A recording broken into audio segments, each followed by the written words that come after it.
one of the crown jewels of Poland's state-owned defence industry, the Łucznik arms factory in Radom, manufacturer of world-renowned Grot rifle and Viz 100 pistols, has expanded its production capacity to meet military needs.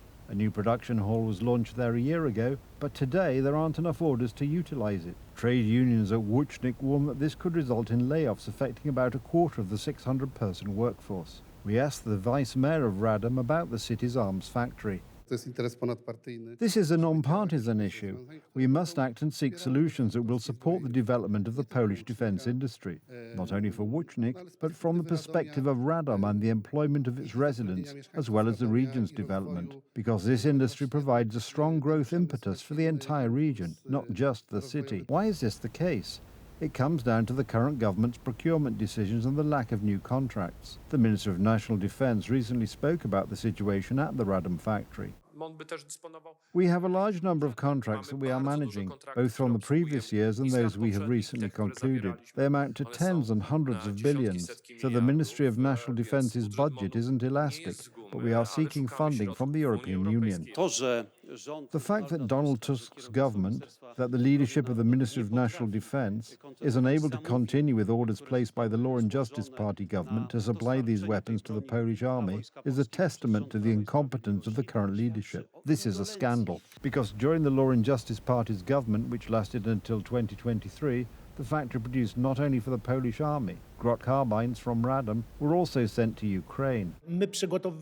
We were preparing this factory for expansion, recognizing that it was obvious it should operate in 3 shifts and at high capacity. The current government is just throwing up their hands in helplessness. The Grot rifle has proven itself in the war in Ukraine. It is truly a very good weapon. The fact that the Ministry of National Defence is unable to place an order with the arms factory in Radom is a testament to their incompetence. Interestingly, not everyone in the ruling coalition has heard about the problems at one of the country's largest arms factories.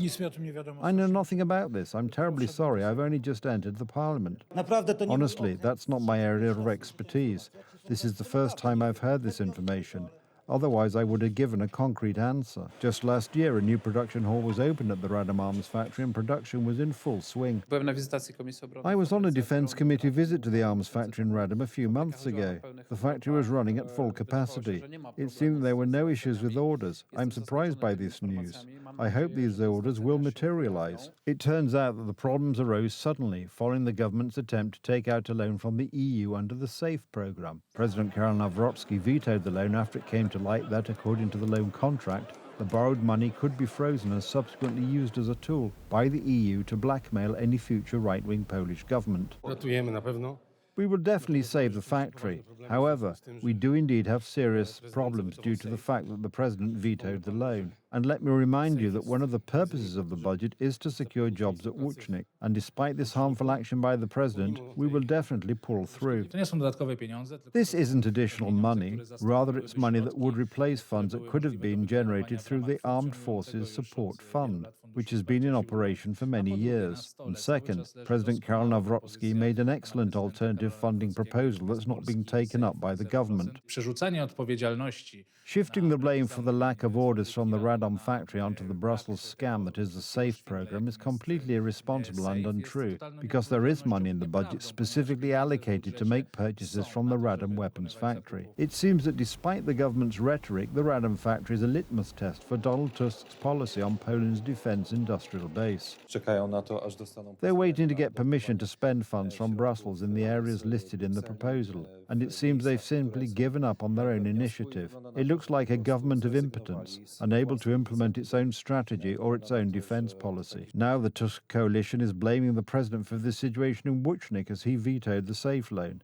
Since the President did not sign this bill, we need to find other solutions, find the funds for this elsewhere. This is what the state is for, to take care of this, and I think it will.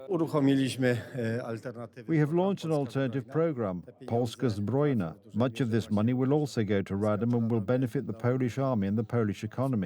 So please, rest assured. For 2.5 years, they've had a huge opportunity, and they're leading to a situation where about a quarter of the highly qualified workforce in Radom may be laid off. These are specialists producing high-quality equipment using high-quality machinery. Of course, The Tusk coalition admits that this whole case revolves around plugging the massive budget hole in the Tusk government.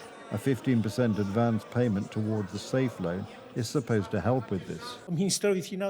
The finance minister isn't interested in any aid for defence contractors. He just wants to take 28 billion zloty this year and improve budget liquidity, which is in dire straits. After the first quarter, it's 70 billion. He needs money like he needs air. After more than 2 years of Tusk's rule, the weapons factory in Radom is starting to face major problems. Time will tell whether the situation gets any better.